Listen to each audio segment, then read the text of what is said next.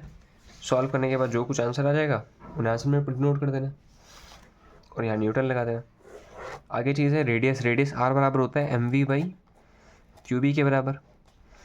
Are बराबर M का मतलब है मास ऑफ इलेक्ट्रॉन जो होता है 9 × 10⁻9 के बराबर, सॉरी 10⁻31 के बराबर, इंटू वेलोसिटी है 3.4 × 10⁶ डिवाइडेड बाई जो चार्ज होगा इलेक्ट्रॉन का वो होगा 1.6 × 10⁻⁻19। और चुंबकीय क्षेत्र क्वेश्चन में दे रखा है 10⁴ डिवाइडेड बाई 3.14 और मल्टीप्लाई में आगे लिखा है 4। और बस इतना ही है। इसमें भी जो कुछ कैलकुलेशन कर लेना, जो आंसर आएगा आ जाएगा। ठीक है, बस थर्ड वाला पॉइंट तो बता ही दिया कि इलेक्ट्रॉन गोल घूम के दोबारा वहीं पर आता है तो डिस्प्लेसमेंट जीरो है। इसका मतलब जो वर्क है वो भी क्या हो जाएगा, जीरो हो जाएगा।